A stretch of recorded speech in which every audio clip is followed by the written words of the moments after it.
Hello and good evening. Thank you for joining the She is Black History virtual panel series, the first annual ever. We are so excited. I am excited to have four phenomenal women join me in this panel discussion tonight, where we will explore uh, who in Black history has inspired each of us, the balance of business and family and marriage and all that other stuff that women carried, everything that we do in a day's work. It's to be celebrated. And like, I just, I don't know. February has already hit us with a boom. I mean, and let's get into the celebration, right? We're celebrating that old school hip hop got a tribute in the Super Bowl. That was amazing, right? That was like, Right. that blew me away. I just felt like I was in the early 2000s again, back at school in my groove, young, Definitely. partying when life was like carefree. It took me back. And just this past Friday, Biden nominates the first Black Supreme Court justice. Wow, Mhm. Ketanji Brown Jackson. What an amazing, amazing accomplishment for her. What an amazing accomplishment for our country, for this administration. It was a truly historical moment. It made me proud to be Black in America. And just see the progress happen. And so also I was just impressed by the fact that our VP held her first virtual conference for Black History Month, where she pulled everyone together, all of the Black members of the cabinet, to celebrate this worthy acknowledgement of our history and how far we've come and our accomplishments. So I'm going to get into it because we were just talking about Justice Jackson, who has sister locks, right? I love this sister. She is like already representing the culture well. So I wanted to go in with Coach Z and ask her about your sister lock journey. Like, how has your sister lock journey kind of aligned with your journey as an entrepreneur and as a businesswoman? It's aligned because it's an easy hairstyle. Just get up and go, take my bonnet off, shake it, go. So it always looks great. I don't have to worry about doing my hair. I had natural hair for a long time and I work out. I'm a fitness enthusiast, personal trainer. So with my natural hair and working out, we ladies, we know about the shrinkage that happens when you're sweating, your hair shrinks. So Sister Lots was like the best option for me because I could still work out, pretty much every day. And I still look cute. So that was like the main reason, to be honest, reason why I got my Sister Lots, because it's low maintenance. And it's very it goes along with my current lifestyle. So tell me more about your lifestyle, because I know all of us, I think we all have this in common as business owners and women in ministry. We've had to kind of be resilient and we've had to pivot and be flexible in this uncertain time. Tell me how your business has evolved through COVID. Well, I'm actually I'm a pharmacist, and so my side business is fitness. So during the whole pandemic, I'm an essential employee, so I had to work, during lockdown and everything. And the gym is something that I use to help with like my mental health and self-care, just overall. And so I had people that I trained and followed. So during the pandemic, I offered a free virtual class on Zoom. So it was 6 o'clock in the morning on Tuesdays and Thursdays and 8 o'clock on Saturdays. So the people that I was working with in the gym, we couldn't necessarily go to the gym anymore because everything was locked down. So we logged on online, and it was just to help keep everybody's like mental health and self-care at a decent level during that time, during, when we were like locked down for COVID. And it definitely helped. So it was something free. I didn't charge anybody anything. It was like, if you have the link, hop online, we're going to work out. And I had a number of people to join at different times. And they said it was really beneficial. It helped me. And I like to work out with a group. So it helped me and it also helped them. So that's something that I kind of had to pivot, because I ran a boot camp prior to COVID. So I had to kind of pivot, and I did the Zoom online training, which was helpful for my fitness tribe. That's awesome. That's awesome. When I hear you speaking about our mental health and our self-care, that's so important, Z. So very important. And it just leads me to ask my lady Fuller. This is my first lady and co-pastor, guys, Princess Fuller. She is first lady and co-pastor of my church. And I just wanted, I know that she works as a guidance counselor. So I wanted to just take a second to explore mental health in the Black community so we can debunk some of those myths. So what have you learned along the way as far as dealing with mental health with the students that you work with, and any resources and tools that are available that can help us with our mental health and not make it feel like such of a taboo? Yeah, that is the big thing, right? In our community, it feeling like taboo when it comes to mental health. And in the school, I find that if we can say post-pandemic, we're kind of still, there in a sense.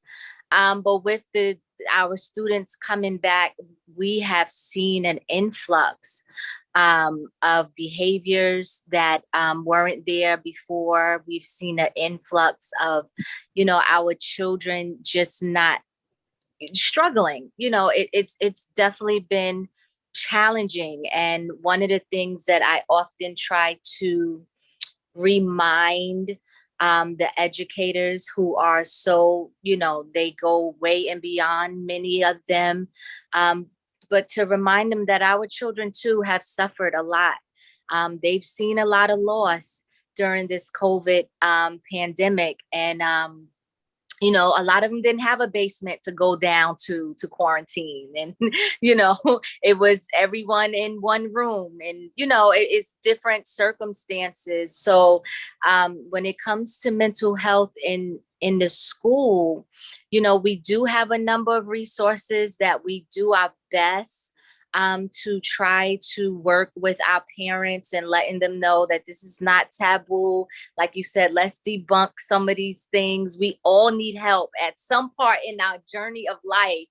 We are all going to need some kind of help and some kind of assistance to get us, on the right track, to get us walking into our purpose.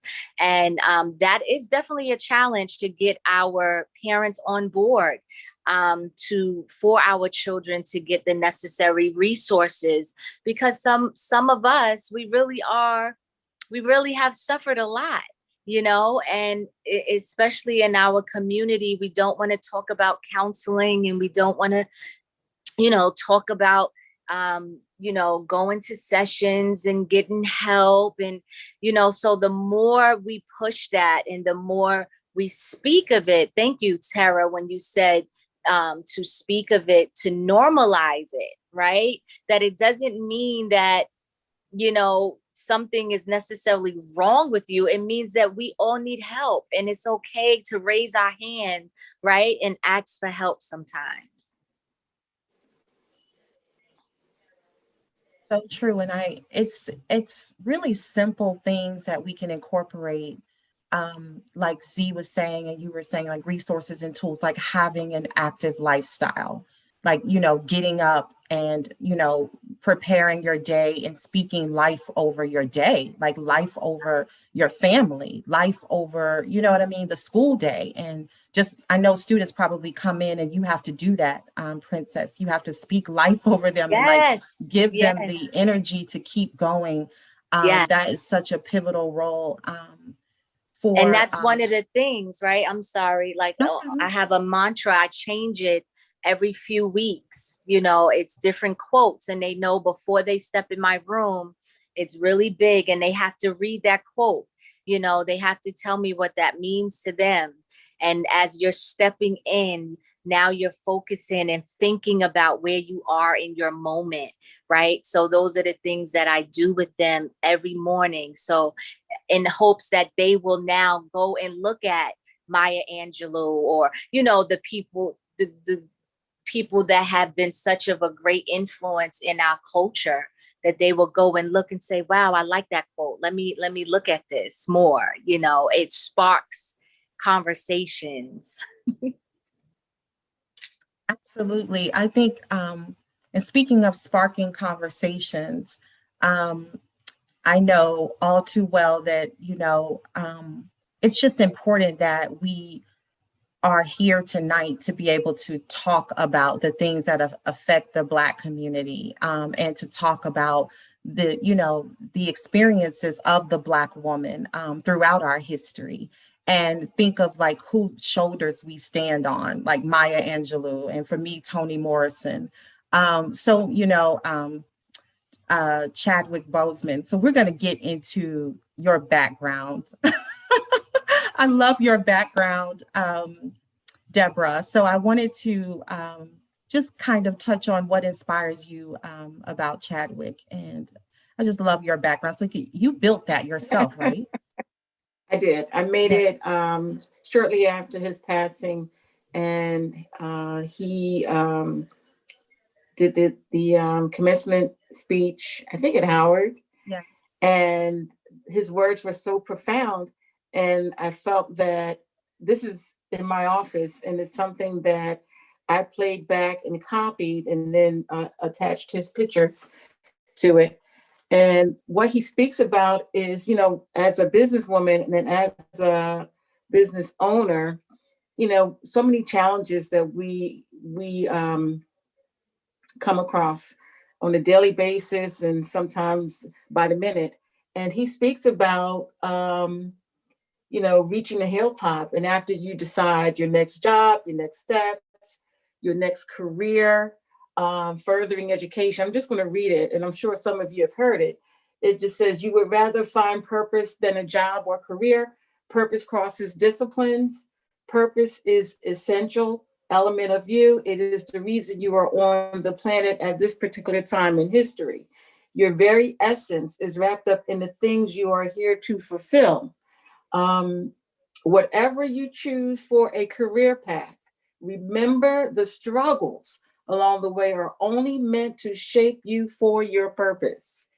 I don't know what your future is, but if you are willing to take the harder way, the more complicated one, the one with more failures at first than successes, the one that has ultimately proven to have more meaning, more victory, more glory, then you will not regret it. Now is your time.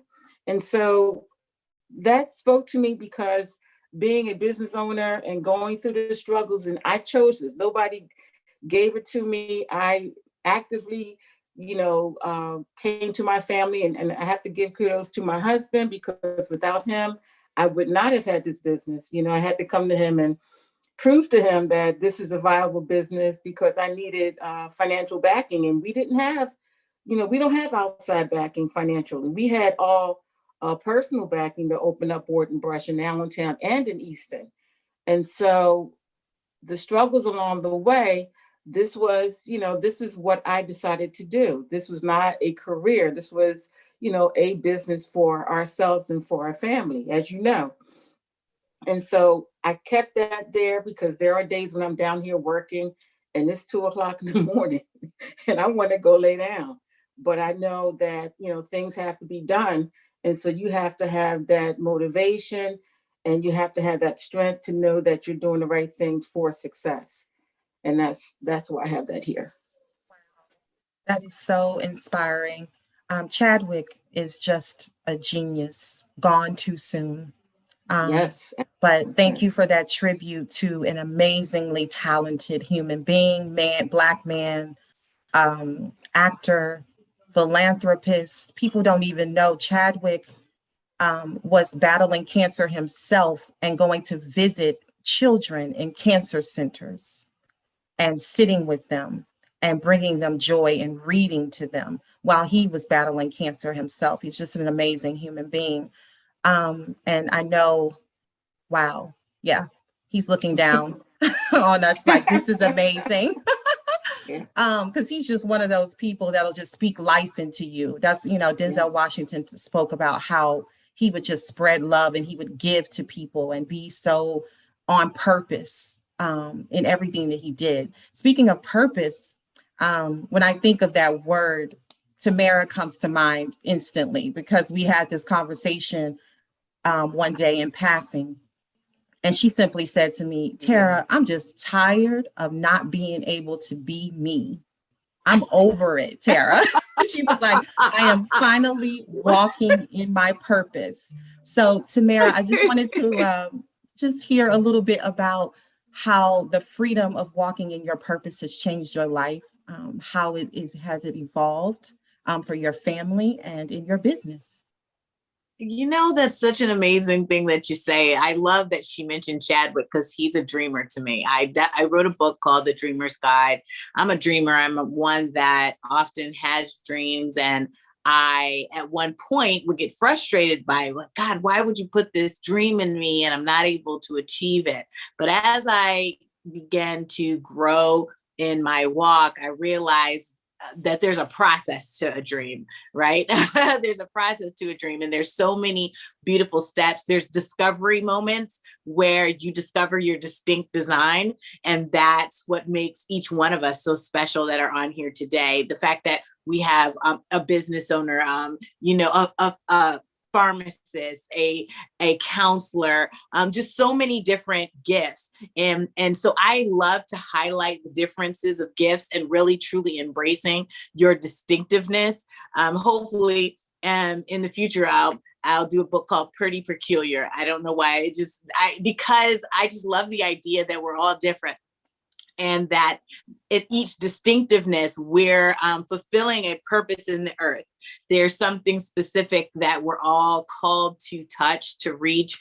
My pastor is very big on, uplifting Black men and Black families. And so it's very, I know that God puts specific things inside of each one of us. Like, my husband's an engineer. I mean, he's amazing administrator and engineer, but it took me a while because I would feel bad that I didn't look, or I didn't act, or I didn't have the same distinctiveness as someone else maybe I perceived to be a certain way. It took me a while to truly embrace my idiosyncrasies, my language, the way I speak. It's all for a reason. So that's what I love about how I kind of discovered my purpose, was really truly embracing my distinctive design in the way that I was made. So it helped a lot in walking in purpose. I know.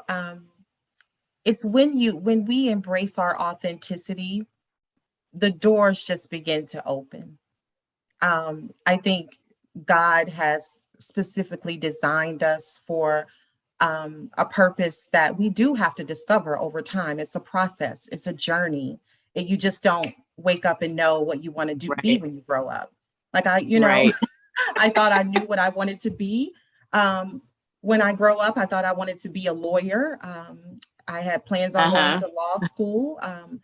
And my life took an entirely different turn. I became a mother. I graduated with a degree in English, wanting to go to law school, but now I'm in marketing and branding. How did I get here? But I'm so thankful that, that he gave me a specific purpose that is solely mine. He is that intentional. So I'm just feeling your whole energy around the Grow and Glow brand. Tell us more about your Grow and Glow brand. What is that? And well, it goes a lot to what you said. I was that young adult who had no idea. I picked a major based upon probably what my mother said to do, or someone kind of told me to do. And so I really didn't take that time to really ask God, like, who am I? What things have you placed in me to walk out? So the idea behind Grow and Glow is just you're growing, you're developing, and then you're glowing out into the world. You're kind of glowing out and going out into the world to just be who you are. So it was a lot of discovery for me and frustration that I was trying to kind of put myself in a place that wasn't really me, and I wasn't truly embracing me. So I kind of really am on my kids, like, listen, if you don't get one thing from me, like, discover that. And if you're in your senior year of college and you're like, this is not sitting in my spirit, in my heart, change it. Don't wait till you're 30 or 40 to do that. And so what I did was I just kept going. I don't want to waste money. I don't want to do that. But I wasn't listening to that still small voice telling me, that's not what I want. That's not what I have for you. That's not what I want you to do. That's not what I want you to be. And I just kept going just because, and so that's where it came from, to be that voice to others, to say, it's okay to listen to the voice that's telling you to do the thing that you were designed to do.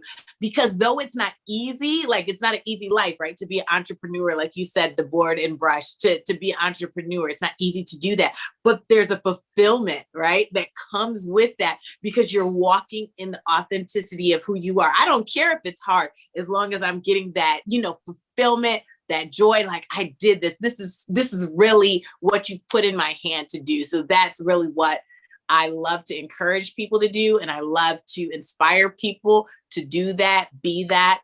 And I know it's not easy to discover it, but once you figure out, that thing, it's just a beautiful thing on the inside. And God doesn't waste a thing. He doesn't waste your English degree though either, right? He doesn't waste a thing, because you're able to use it. You're able to use it. I'm writing content where, right now every day. Yes. I'm using it. I write content. Right. I'm writing. I'm getting ready to write Absolutely. a book. These things, look at that. all of these things are coming together for the greater purpose. But it's just, Absolutely. It's just about that bold step. So, Z, I wanted to ask you, what made you bold enough to step outside of being the pharmacist, wearing the pharmacist hat, you know what I mean? And saying, okay, I want more.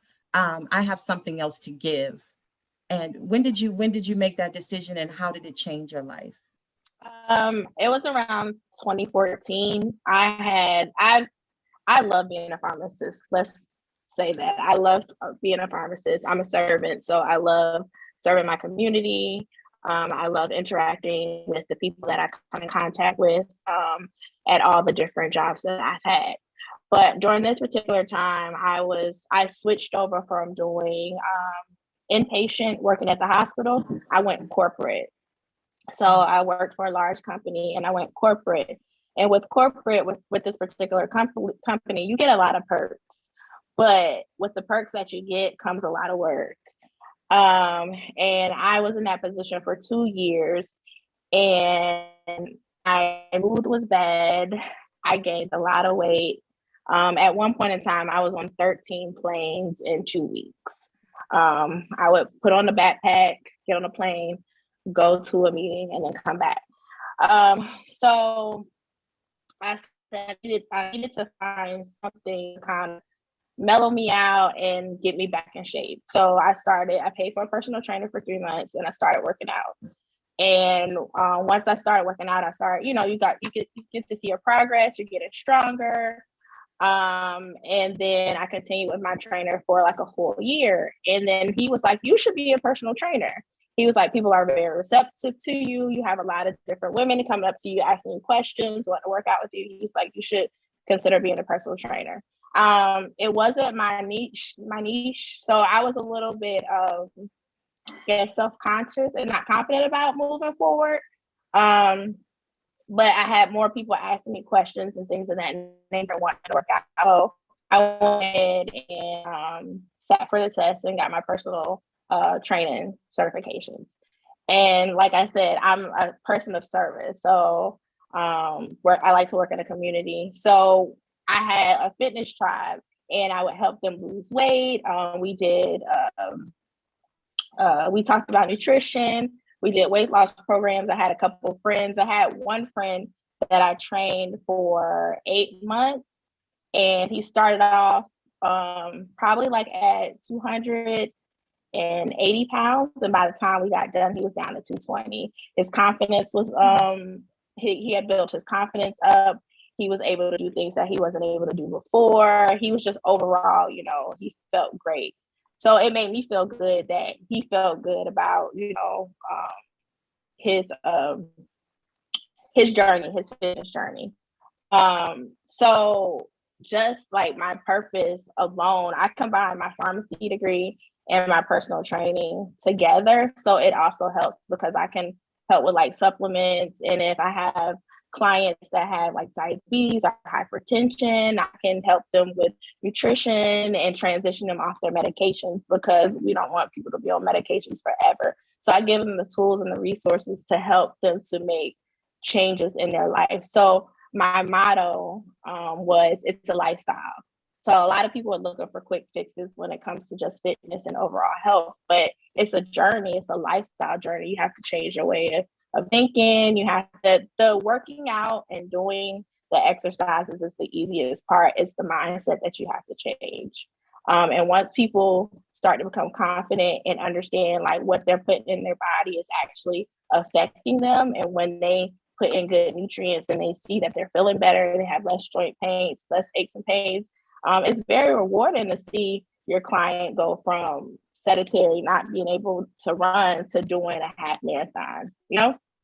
So that was my I guess, transition from being a pharmacist to being a fitness personal trainer. But I'm still in my realm of pharmacy, so I incorporate everything together. And I also I recently got a weight loss certification, so I'm in that realm to help people with weight loss, but it's more on the natural approach. So it's eating clean. So I don't look to supplements or anything. It's more so like changing your diet completely and eating clean.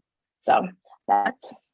I just love what you said when you said that the goal is to transition your patients or people, your clients, off of medication and having them live a full life in wellness. That is powerful. Yeah, that's the goal. And for you to actually say that as a pharmacist, I love that.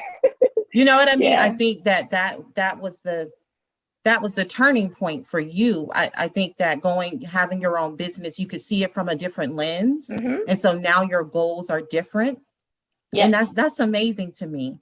That is amazing. That debunks so many myths, you know, in the Black community about health and wellness and how we see health and wellness in our community, that we don't have to be a prisoner to diabetes. We don't have to be a prisoner to high blood pressure. We do have options. We do have, you know what I mean, healthy and, you know, resources and tools that we can utilize to live, you know, healthier lives. So that was powerful, which leads me to seeing things from a different lens. I love that Our Lady Fuller has been able to do that. So I wanted to touch on how she's been able to look at diversity in the Black church.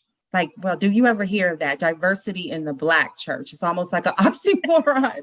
But tell me more about how you've been able to approach that and your passion for it through your ministry, Greater Days.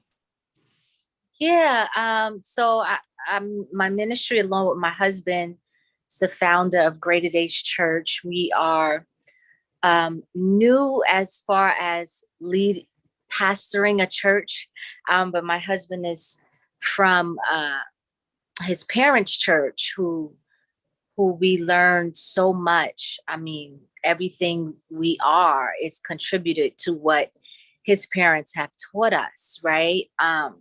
So we had this wonderful opportunity to plant a church right in the middle of a village, a village called Pelham.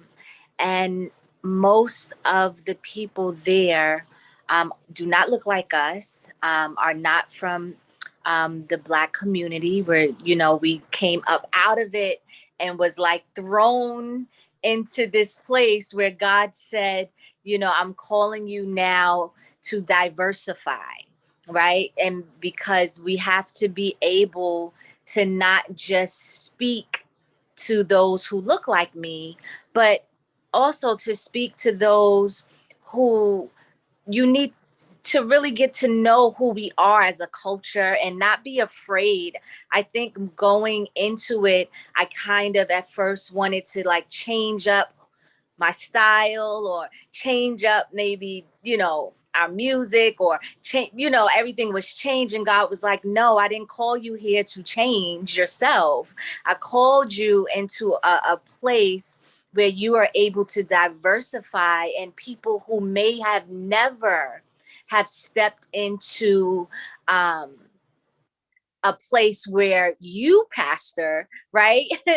Now you're in their community. Now they get to see, you know, our, if you will, our Blackness, all of who we are, all of our multi-dimensional beings and our traditions and our cultures, and being able to say, this is who we are, and yet we accept who you are. Bring it to us and let's diversify it. Let's, you know, be able to speak on sensitive topics without feeling like, is this a strange place to speak on it? You know, so it diversifying is a challenge. But I think it's beautiful. I think it's beautiful because as a believer, one thing I do know is that when I leave this life, you know, color will be no more. You know, we will worship in spirit and in truth. So being able to celebrate us as a Black people and still enhance and bring forth other cultures and say, hey, let's do this together. Let's celebrate each other together. Let's be able to speak on sensitive topics together. Let's be able to look at each other and really speak truth to power, right? Really speak truth to who you are and who I am, and how we can now in the body of Christ become more powerful working together than divided. So beautiful. I'm just speechless after that one because it just really goes to prove that we are not in control. And sometimes we think we walk into a situation thinking this is how it should be. We have a plan. And then like we have to change that plan. I know these unprecedented times have taught me that the very thing that you think you're going to do or you have planned for can go completely different. It goes completely left, and you have no idea what's going to be around the bend. But that's what's so wonderful about all of you women. You're so resilient. Just following you on social media, knowing you, being friends with you, and being in relationship with you. That's one of the things I admire about each and every one of you is your resiliency and how you've been able to keep pushing forward in a time where, you know, we're all stressed and we're all wondering what's going to happen. And, you know, we're all like one person away from having COVID and not knowing, you know what I mean, what's going to happen as far as our health is concerned, our families are concerned. And that is what is so beautiful to me about Deborah, your business model and what you've done at Board and Brush with having a family-based business and family being at the core and the center of all that you do. So I want to learn more about how you've been able to pivot and be flexible and adaptable in your family-based business. Without family, I don't think we would have been able to be as successful as we are. And without their support, during COVID, as you know, we were completely shut down. And thank God we were able to acquire the grants and PPP loans that were available to us to stay open. But the other side of that is having family support through those trying times, because to be totally honest, um, this is a franchise. There are many board and brushes across the country. Quite a few were shut down because of COVID. And so, by the grace of God and by the support of family, to be able to kind of figure out the ways to do this in the midst of COVID, similar to what the restaurants were doing, having pick up, contactless pickup. And people do need or did need to have something to do. And so we were able to flip our processes to that, actually incorporating at home kits. And that was something that we weren't allowed to do for the longest time. You're not allowed to take a board and brush product outside of the studio without it being complete. And so once COVID came, we changed the whole focus of the business to people being able to have projects to do at home and having all the supplies to do that. So we always talk about board and brush, people coming here to relax and, release and de-stress and have some fun. Now we had to kind of incorporate that whole process with our business model, our supplies, our marketing, so that people can do that at home during COVID. So we changed a lot of different things. Because we are a franchise, we have to follow the rules as a franchisee and make sure that we came back, as a group, we went to the franchise and say, hey, we have to change this business model because it's not working in this format. And so with those loud voices, they realized that either it's not going to work, we're going to close, or we have to find some other way to do it. With all of that stress coming on and, financially, we tanked. So financially, I'm not bringing in the funds. I have to depend on my husband and to help out, and I also have to depend on my family to be here. I think I mentioned that my mom's 88 years old. I am also her caregiver. So we had to find different ways to, pull family around and say, hey, I need to run out and do whatever I need to do to keep this thing running. Can you come and watch mom for me? And so it's pulling all strings, not just financially, but, supportive to make sure that other people are taken care of. I have grandchildren. I'm quite older than some of the other ladies on the panel. So I have grandchildren that had to be, we do a tag thing where, okay, I'll watch the grandchildren if you go into the studio today, or you go to, or I go into the studio and you watch mom today. So we were juggling. We were juggling a lot of different things, but it all worked. And it continues to work because we are focused on making sure we have a great business model. We have a great business, and you just have to work it in a positive way. And so, we're able to do that with support of family. Where would we be without family, Deborah? I don't know. I don't know know. where I would be without family. Right. And I think that's the pivotal point for me, as I was discussing with Z earlier, is that I was thinking about my business model, and I started to, ask God to make it plain. And when he began to make it plain for me, it just came through as faith, family, freedom. Mm-hmm. It was simple. It was simple, and I was making it complicated. And when I think about how my children, I bounce business ideas off of them, they're both creative spirits. So I bounce think designs that I do off of them. My son will help me with sketches, or he'll inspire me with something that he sketched. My daughter will, inspire me with choreography that she puts together as a dancer, and she's in an arts program too, and we all kind of like feed off of each other. And my better half, he helps me keep it all together. And when I'm crazy, like right now, trying to pull this this panel discussion off, he's on dinner duty. So it just makes it all it makes it all work. And I think oftentimes we think that having a business means that you have to have a certain formula, and it has to come off as you always have to be in professional mode or have that businesswoman hat on. But you can be versatile. You can allow your authenticity and your true identity come out. And if you do have to bring, your children along on a meeting, when I'm consulting with a client, or when you do, and they have to just jump on their iPads or whatever, and you get through, because life is just not, what I mean, cookie cutter. It's like we do have to have that versatility and flexibility as women,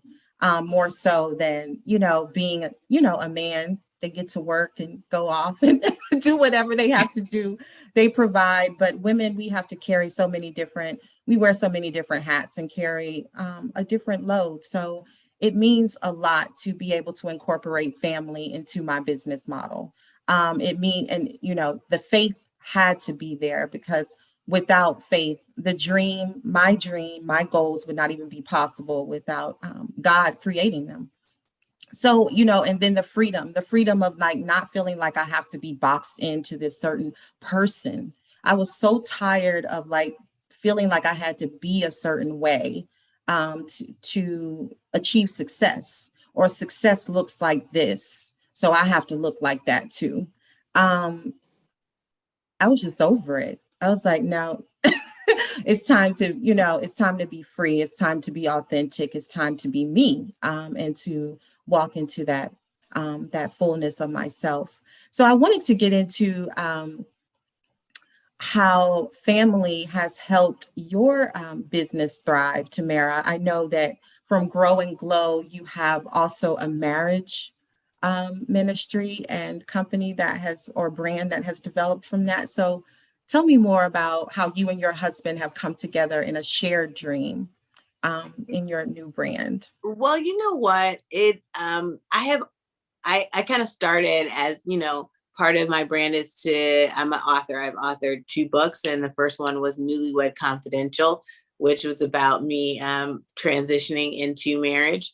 And then I went in to talk about dreams. My next book will be another marriage book, marriage and relationship book. So I love talking about the transition into marriage, new wives. And then as I'm coming up on 15, so now I'm in the process of writing a new book in that phase of marriage.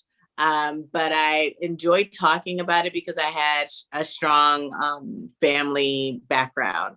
And so it's something that I love to talk about, because I kind of came in with rose-colored glasses, like a little bit.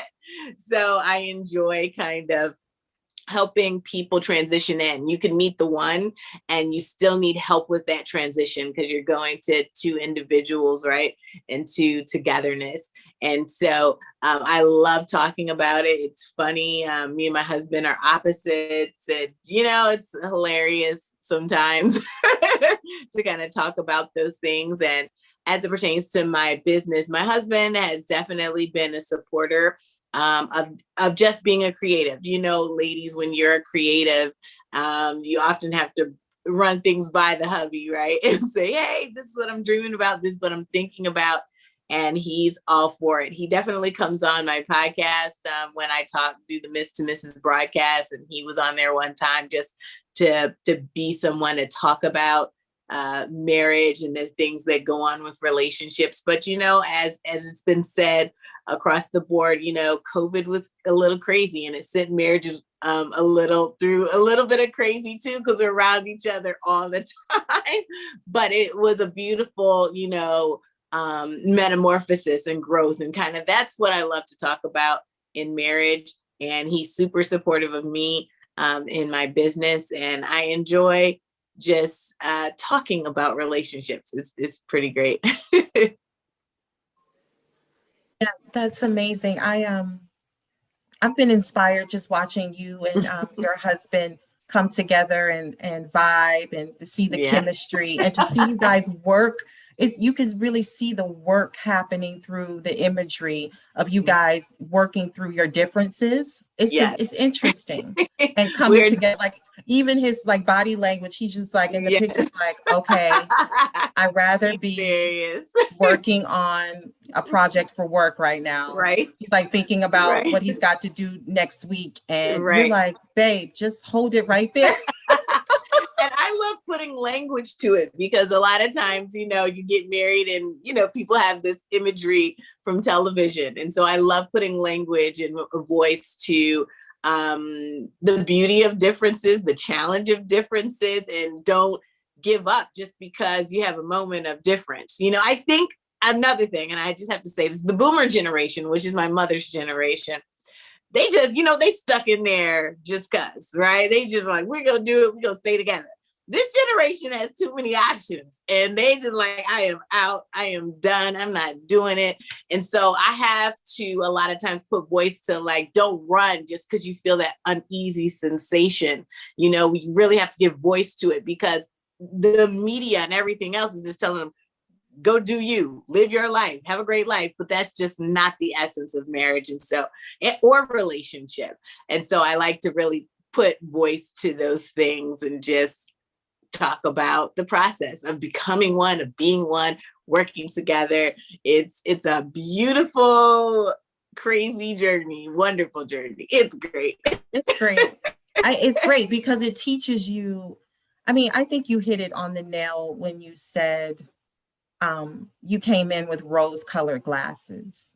And so when those glasses come off, I think we all do. We all go into our marriage and relationship with this ideal. And once those glasses come off and you get real, you discover that you're learning how to love like deeply. You're learning how to love for real. You're learning how to love yourself. You're learning how, you know, so it's a process, it's a journey where you continue to grow and glow. And there's one other thing I wanted to say about that was that you know, a lot of times at the wedding ceremony, many people think that I've accomplished when in actually it's day one. So I just wanted to kind of say that it's day one for real.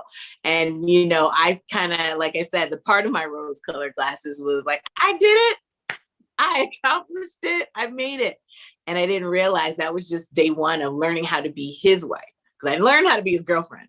Now I gotta learn how to be his wife. So that's a whole nother journey, right? Powerful. Yeah. So who in Black history inspires you to be a better wife, a better entrepreneur, a better author? I will say in Black history, I'm gonna say Harriet Tubman. Why? Because she was a pioneer. She was a trailblazer. So even her story, the movie that came out, I always listen to Stand Up, Take, you know, that because she just was a trailblazer. She plowed through paths. She was an innovator. She created something out of nothing. So she is the one that just does it for me. I have other ones that do it for me in terms of Black history, but Harriet Tubman is the one to me that just represents a pioneer woman, a trailblazer, someone who just, you know, did something out of the ordinary when someone told her, you shouldn't do it that way. So she inspires me as a businesswoman. Absolutely.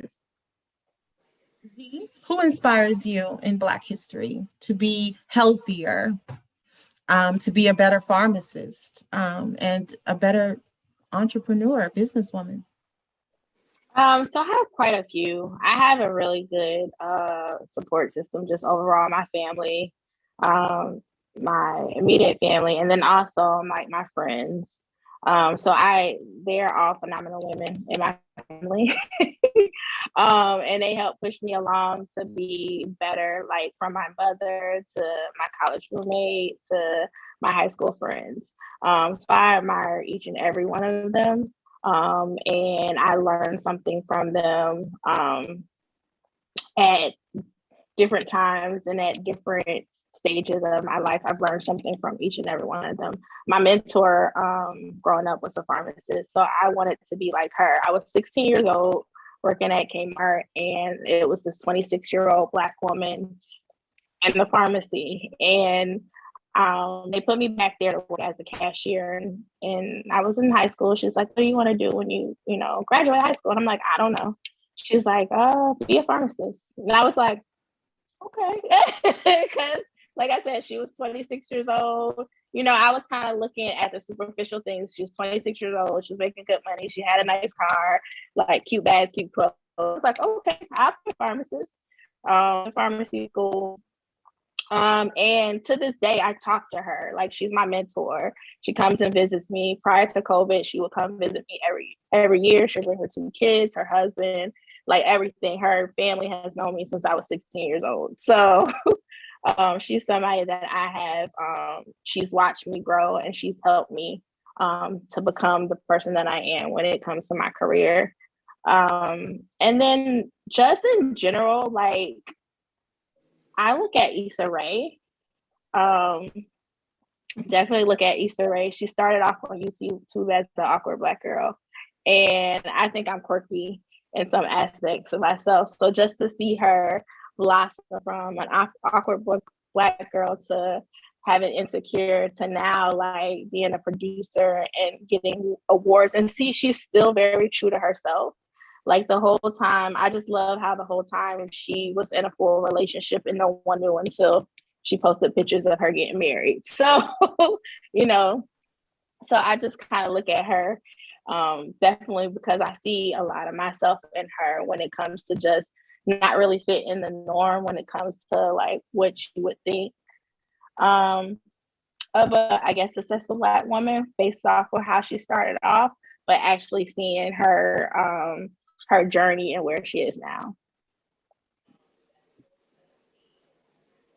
Issa Rae, she is killing the game right now. Killing the game. Like, I don't even understand what this Black girl magic. That's all I'm gonna say. So, Lady Fuller, I just wanted to know who in Black history inspires you to be a better guidance counselor, to be a better mom, wife, first lady, co-pastor, so many titles you hold. But who would you attribute, who would you say inspires you? I mean, outside of my family, my mom, I would, if I had to say someone in the present sense, I think I would definitely say Michelle Obama. Seeing her be so graceful yet strong, you know, I think she is all of our definitions, right? Like, we can be sweet as pie, but don't cross borders, don't cross boundaries, right? That's how I saw her. She was just the epitome of strength. And Obama said something when he was speaking on his wife. He said, "You stepped in a role that you didn't ask to be in." You know, like you had no clue this was going to be part of being a wife, you know. And I think a lot of times, I'll be married this coming June, 24 years. So it's just like, there's been things that I didn't sign up for that. Right? So it's like, oh, I didn't know I was going to step into this. You know, I knew he was a man of God and he was a leader, and I knew we would do ministry, but I kind of saw myself doing like side stuff, you know. And the more you grow in life, finding your own self and your own journey and your own pace, you just begin to see that life is filled with so many layers. And we as Black women, we roll with each layer, right? We have learned how to live, you know,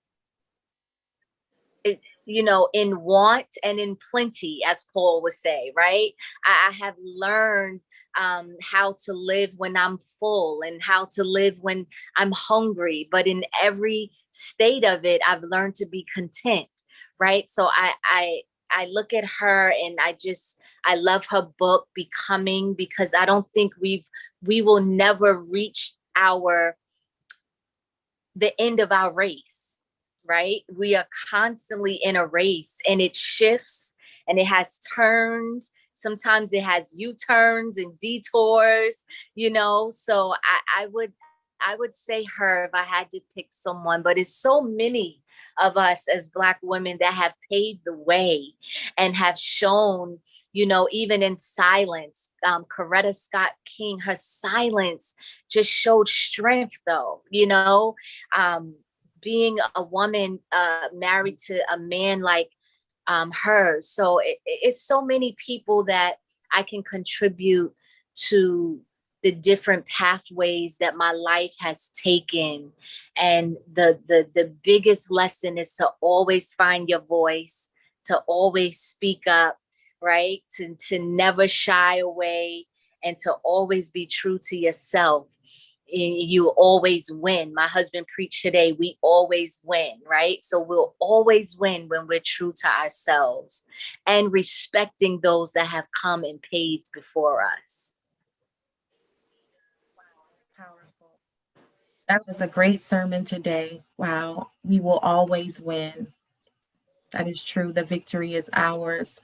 So, Deborah, who in Black history inspires you the most, makes you want to be a better mom, grandmom, business owner, wife?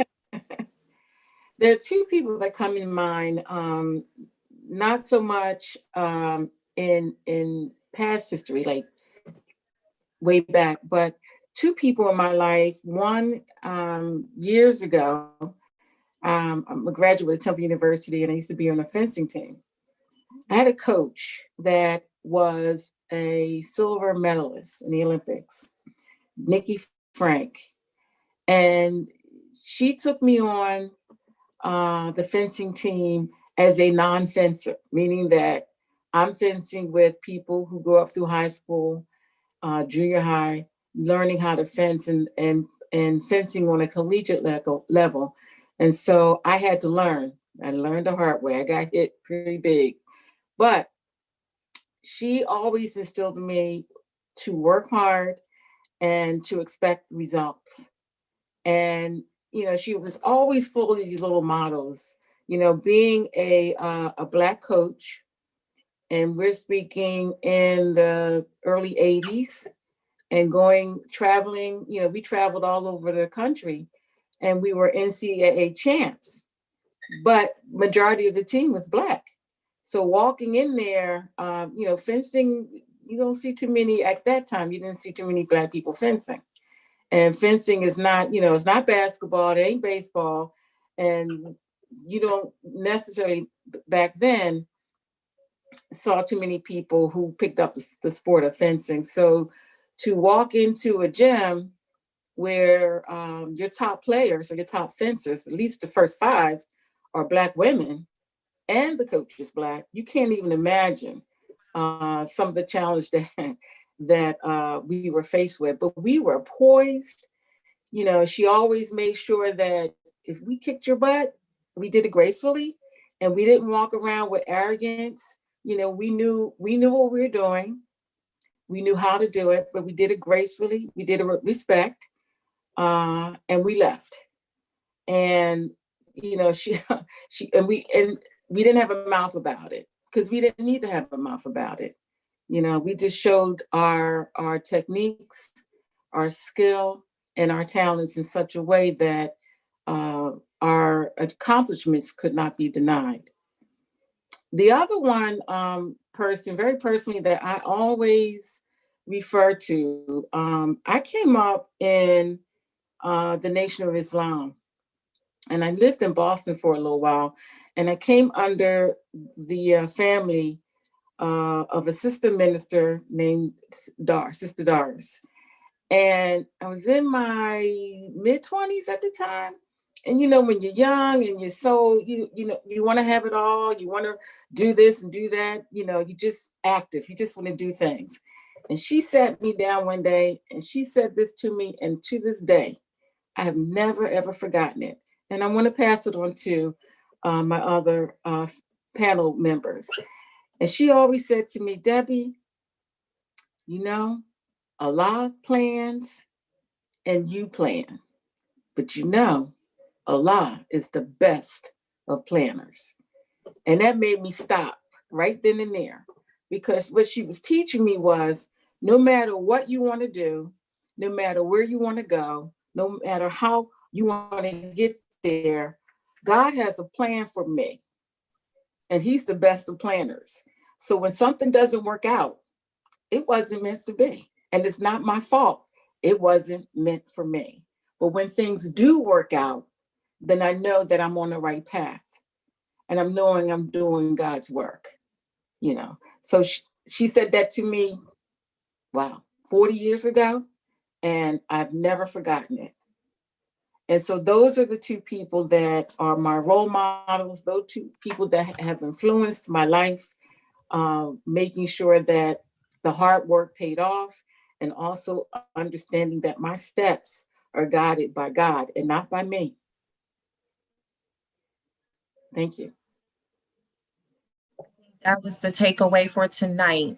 God is the best of planners.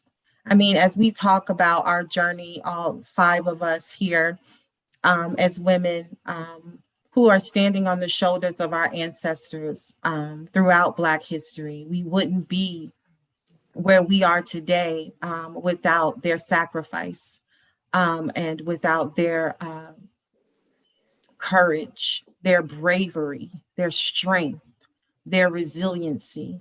You know, it's all a collective effort that we are here together. And that's why I wanted to bring a panel of women together that are traveling that journey and understanding that it's a process, that God is in control and he orders our steps. And it's amazing when I look back at my plans, the plans I have for my life, I'm so glad it didn't go as I planned because I was lost, just confused. You know, it's, you know, like you said, being in your 20s, wanting to do everything, wanting to be active, just wanting, you know, getting into everything, meeting, you know, good people and not so good people. You know, I think of how I was protected. As Z said, you know, having great friends. Z and I went to high school together. We were, we were like roll dogs in high school. Oh gosh, we go way back over how many years now? 20 years. 20 plus, it's 20 plus at this point. 20 plus, I know, right? I'm not trying to tell my age, girl. I'm not trying to tell my age.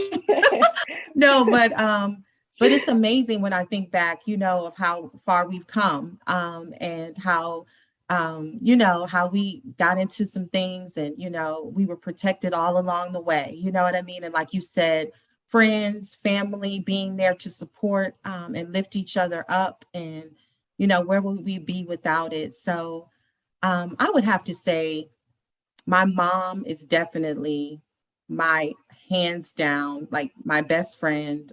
She has been so pivotal in, you know, helping me to become Tara and giving me the confidence. She instilled so much confidence in me as a young woman. I get that from her. She has been my lifeline. She has been my cheerleader, you know, the one person I could trust in every season of my life, as well as friends and family, my Aunt Phyllis, my Aunt Nancy, so many different people that have poured into me.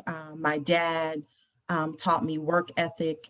I could just go on and on, but the one person in Black history that I'm inspired by is Toni Morrison, Nobel Peace Prize winner in literature, one of the greatest authors of our time. Just amazing, amazing, amazing woman who understood the beauty of being Black. And at a time, she was not afraid to, you know, own her Blackness, the gift of being Black, and just the beauty of being Black, the magic of being Black.